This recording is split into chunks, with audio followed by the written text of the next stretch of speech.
مسئلہ یہ ہے کہ جب آدمی اس دنیا سے جانے لگے اور اس کا آخری وقت ہو اور اس کی سانس اکھڑنے لگے تو اس کو سیدھا لٹا دو اور اس کے پیر قبلے کی طرف کر دو، سر اونچا کر دو تاکہ منہ قبلے کی طرف ہو جائے، اور اس کے پاس بیٹھ کر کلمہ طیبہ زور زور سے پڑھو تاکہ تمہارے پڑھنے سے وہ بھی کلمہ پڑھنے لگے۔ تلقین مستحب ہے اور اس کو کلمہ پڑھنے کا حکم نہ کرو، کیونکہ وہ وقت بڑا مشکل ہے، نہ معلوم اس کے منہ سے کیا نکل جائے۔ تو ایسے موقع پہ جانے والے کے جو متعلقین ہیں ان کے لیے، اس جانے والے کے لیے سب سے بڑی خدمت یہ ہے کہ اسے سنت کے مطابق رخصت کرے اور اسے ایسا ماحول دے جس ماحول میں وہ ایمان کے ساتھ اور کلمے کے ساتھ اس دنیا سے تشریف لے جائے۔ تو یہ اس کے متعلقین کی اس جانے والے کے لیے بڑی خدمت کی بات ہے۔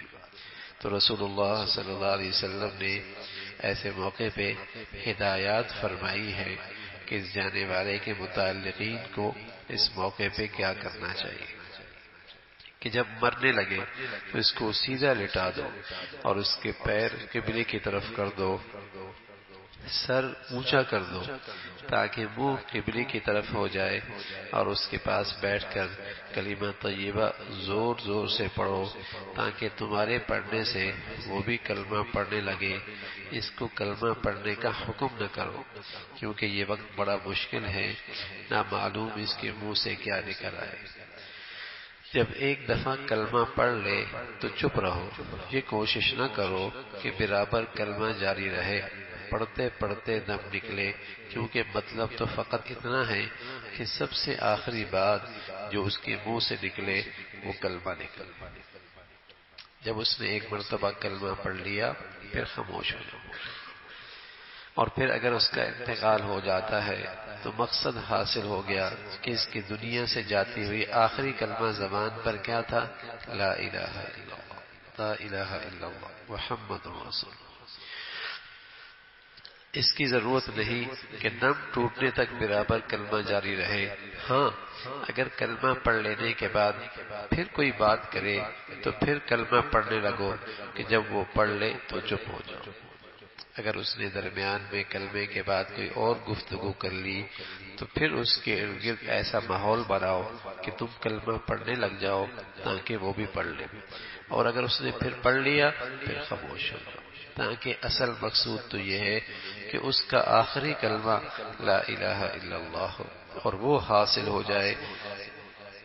جب سانس اکھڑ جائے اور جلدی جلدی چلنے لگے اور ٹانگیں ڈھیلی پڑ جائیں تو کھڑی نہ ہو سکے اور ناک ٹیڑھی ہو جائے اور کنپٹیاں بیٹھ جائیں تو سمجھو یہ اس کی موت کا وقت ہے۔ اس وقت کلمہ زور زور سے پڑھنا شروع کرو۔ آدمی اگر یہ بات سوچ لے کہ وہ دنیا میں کتنا رہے گا اور کب تک وہ زمین پہ رہے گا اور گھر میں رہے گا اور کاروبار کرے گا، کب تک؟ جانا تو ہے، بڑھاپا تو آئے گا، صحت تو جائے گی، اور یہ لمحہ تو آنا ہی آنا ہے۔ جب آنا ہی ہے تو پھر کیوں نہ ہو کہ یہ لمحہ مبارک ہو جائے اور یہ لمحہ ایسے ہو جائے کہ اللہ راضی ہو جائے۔ اس کی کوشش یہ 50 60 70 سال میں اگر لگ جائے تو گھاٹے کا سودا نہیں ہے، گھاٹے کا سودا نہیں ہے بھائی۔ اس سے کھربوں سال کی زندگی سنور جائے گی، کھربوں سال کی زندگی سنور جائے گی اگر 60 70 سال اس محنت میں لگ جائیں کہ کھربوں سال کا کیریئر بن جائے تو یہ عقل مندی کی بات ہے، یہ دور اندیشی کی بات ہے۔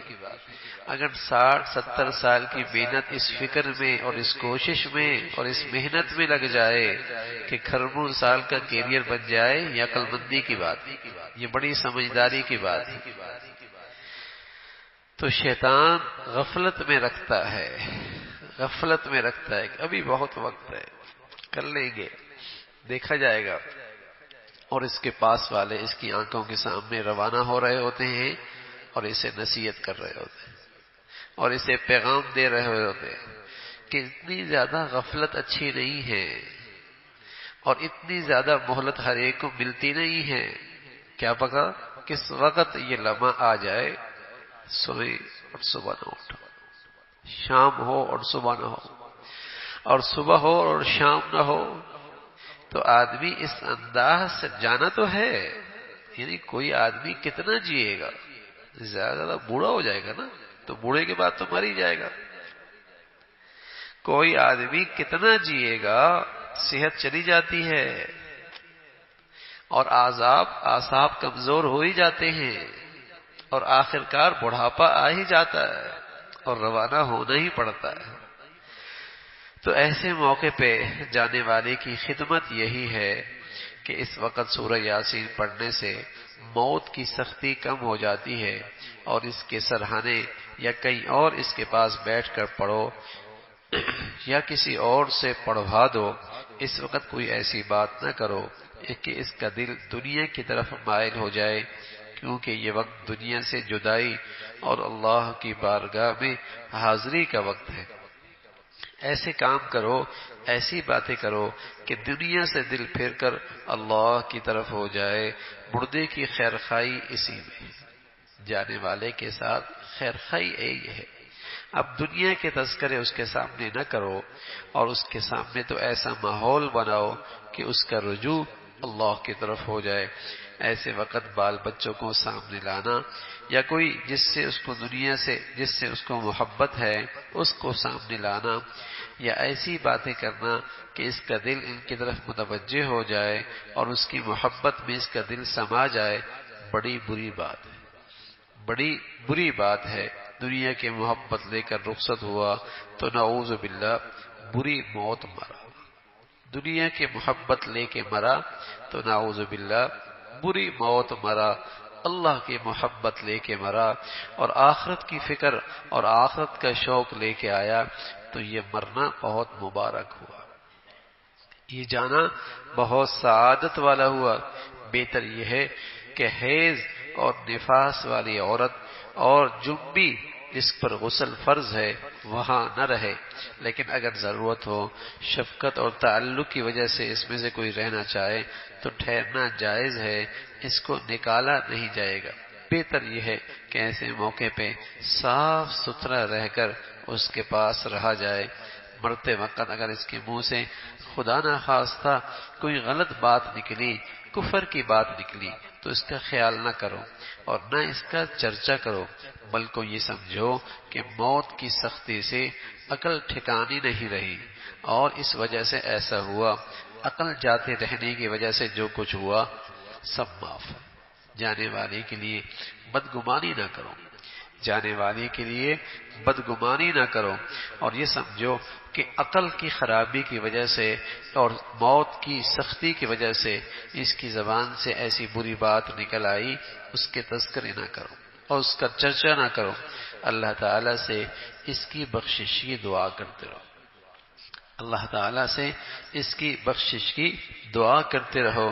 اور جب یہ دنیا سے چلا جائے سب عضو درست کر دو اور کسی کپڑے سے اس کا منہ اس ترتیب سے باندھو کہ کپڑا تھوڑی کے نیچے سے نکال کر اس کے دونوں سرے سر پر لے جاؤ، یہاں سے اس طریقے سے باندھ دینا چاہیے اور لگا دو تاکہ منہ پھیل نہ جائے، اور آنکھیں بند کر دو اور پیر کے دونوں انگوٹھے ملا کر باندھ دو تاکہ ٹانگیں پھیلنے نہ پائیں. بازو پہلوں کی جانب کر دو، پھر کوئی چادر اڑا دو اور نہلانے اور کفنانے میں جتنا جلدی ہو سکے کر سکو. بہت بری بات ہے کہ دور رہنے والوں کے لیے مرنے والوں کو برف خانے میں رکھ دیتے ہیں. یہ کوئی ان کے ساتھ خیر خائی نہیں ہے، اور یہ کوئی ان کے ساتھ محبت نہیں ہے، اور یہ ان کے ساتھ کوئی خیر خائی نہیں ہے کہ میاں ساری زندگی تو آنے نہیں پائے اور دیکھنا نہیں چاہتے، مہینوں سالوں گزر جاتے ہیں، اور جب اس بیچارے کی روح نکل جاتی ہے اب اس کو برف خانے میں رکھ دیتے اور کئی دن تک برف خانے میں پڑے رہتے. ارے میاں تمہارا جنازے میں شرکت کرنے سے زیادہ بہتر ہے اسے اپنے مقام تک روانہ کر دو اور تم ان کے لیے دعائیں خیر کرتے رہنا، تم ساری زندگی ان کے لیے اصالِ ثواب کرتے رہنا. اب تمہاری خاطر اور تمہاری خواہش کے لیے اس میت کیوں تکلیف میں کیوں ڈال رہے ہو، اور اس کو اس ازمائش میں کیوں ڈال رہے ہو، اور برف خانے میں رکھ دیا جاتا۔ جتنا جلدی ہو سکے اس کے غسل کفن کا انتظام کیا جائے اور جنازہ پڑھ کے اس کو اصل مقام کی طرف روانہ کیا جائے۔ اگر وہ اچھا ہے، اگر نیک ہے، تو پھر اس کی اتنی اچھی منزل سے دور کیوں رکھ رہے ہو؟ اگر وہ نیک ہے تو اتنی اچھی منزل سے اسے دور کیوں کر رہے ہو؟ اور اگر اس کی نیکیاں نہیں، برائی کی زندگی ہے، تو بتائیے پھر رکھنے کا کیا فائدہ؟ پھر رکھنے کا کیا فائدہ؟ تو جانے والے کے لیے یہی تلقین ہے کہ جتنا جلدی ہو سکے اسے نہلا کر کفنا کر جلدی کرو اور اس میں دیر نہ کرو۔ اللہ رب العزت بھائی ہمیں اپنی دین کے مطابق اپنے جانے والے کے ساتھ سلوک کرنے کی توفیق عطا فرمائے۔